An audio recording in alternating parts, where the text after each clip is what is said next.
ఆహ్వానం అమ్మ. నేను ఒక పాలసీ వ్యక్తిగా నాకు పార్టీలో 2 సార్లు టికెట్ ఇచ్చిన గౌరవాన్ని పార్టీకే కట్టుబడి చేశాను. ఎక్కడా కూడా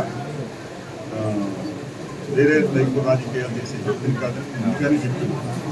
ఎకానమిక్గా ఏదైతే చేస్తానో దానికే చేస్తాను. ఆ వేళ మీరన్నట్టుగానే ఆ వేళ నేను ఏం చేశాను. నాకు వేరే పోటీ చేయమని కూడా ఆహ్వానం మాత్రం నేను వెళ్ళలేదు. మీ అందరికీ తెలియలేదు కానీ నేను చేయలేదు. కారణం ఏంటంటే ఇక్కడ ఉండే ప్రజానికి పిఠాపురం అయితే చేస్తాను. పిఠాపురం పవన్ కళ్యాణ్ గారు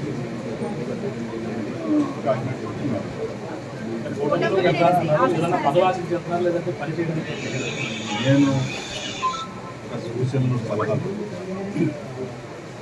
జనసేన పార్టీ పవన్ కళ్యాణ్ గారు నా వలన ఏ రకంగా ఉపకారం ఆ రకంగా ఉపకారం చేస్తాను.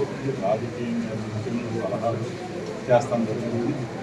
ఏదో అక్కడికి వెళ్ళి నేను ఇదే ఇన్ఛార్జ్ చేస్తానని అనుకుంటున్నాను. కానీ నేను రాజకీయాల్లో కూటమిలోనే నా పిఠాపురం ప్రజలు, మా నాయకులు, మా సర్పంచులు కూడా నాతోటి ప్రయాణం చేస్తున్న వ్యక్తులు నాతో ఉన్నది. మీరందరూ కూడా మీతోటే నా ప్రయాణం ఉన్నారు కాబట్టి వారి కోసం నేను మీతో పార్టీ త్వరలో వచ్చేస్తారా? పార్టీ త్వరలో సార్ రాజీనామా చేయడానికి కారణం ఏంటి? అంటే పార్టీ అధినాయకుడితో ఇబ్బందా లేకపోతే ఎవరితో ఇబ్బంది? మీకు ఎందువల్ల రాజీనామా చేస్తున్నారు? అధినాయకుడితో నాకు ఏ రకమైన ఇబ్బంది లేదు. నాకు 2 సార్లు టికెట్ ఇచ్చారు. ఒకసారి శాసనసభ్యుని అయ్యాను, ఒకసారి ఓడిపోవడం జరిగింది. అధినాయకుడి ద్వారా నాకు ఏ రకమైన ఇబ్బంది. మరి ఎవరితో ఇబ్బంది ఉంది? మీ అందరికీ తెలుసు. నేను సీట్ ఇవ్వని కారణంగా అయితే అవేళ నేను రాజీనామా చేశాను. సీట్ ఇవ్వని కారణంగా నేను చేయాలనుకుంటే అవేళ నేను రాజీనామా చేశాను.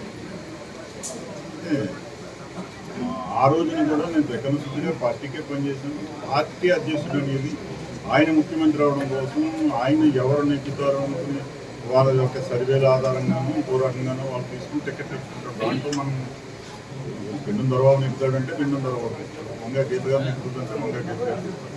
అది కూటమిని దృష్టిలో పెట్టుకుని పార్టీ మారుతారా లేదంటే నియోజకవర్గ ప్రజల దృష్టిలో పెట్టుకుంటారు? నియోజకవర్గ ప్రజలు, మా క్యాడరు, మా నాయకులు దృష్టిలో పెట్టుకుని నేను పార్టీ రాజకీయంగా నేను ఏదైనా ఇంకా ఎదుగుదలగాలి లేదంటే ఇంకా ముందుకెళ్ళాలనే ఆలోచన ఉన్నవాడిని అయితే నేను పార్టీని దృష్టిలో పెట్టుకున్నాను. కానీ నా క్యాడరు, నా నాయకులు 25 సంవత్సరాలు కూడా నేను ఇటు ప్రయాణం చేస్తే అటు ప్రయాణం చేసిన వ్యక్తులు ఈ రోజున మీరు అందరూ చూశారు. ఇంతమంది సర్పంచులు, ఎంపీటీసీలు, కౌన్సిలర్లు అందరూ కూడా నాకు నేను పార్టీ రిజైన్ చేస్తున్నానన్నా కూడా ఇక్కడికి వచ్చారు అంటే మీరు అర్థం చేసుకోవచ్చు. మీ మీడియా సోదరులందరూ తలతో చూస్తున్నారు. కానీ వాళ్ళందరూ కూడా రాజీనామా చేస్తానన్నా నేను ఇవాళ కాదు, మీ అందరికీ సరైన మార్గం చూపించి సరైన ఈ నియోజకవర్గ అభివృద్ధికి తోడ్పడే విధంగా ముందుకు వెళ్దాము. ప్రజలకి అన్ని రకాలుగా కూడా మనం పనిచేయవలసిన బాధ్యత.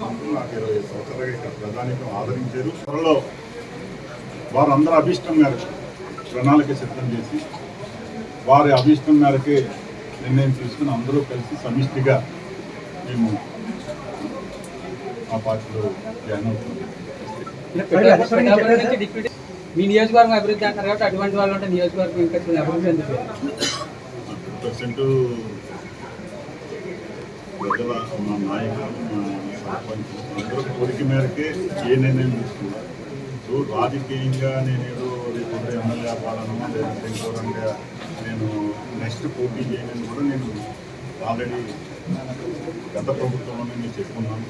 వస్తే సార్ చేయాలనుకున్నాను, నెక్స్ట్ చేయనని కూడా చెప్తున్నాను. ఆ రకంగా రాజకీయ ఆలోచనతోటి నేను ఏది చేయను.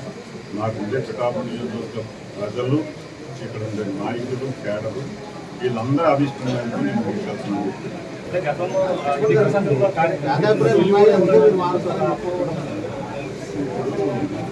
నేను జగన్ గారు ఏం చేస్తాను దాన్ని బట్టి మిగతా గురించి నేను మాట్లాడుతున్నదంటే మీ అందరికీ తెలుస్తుంది.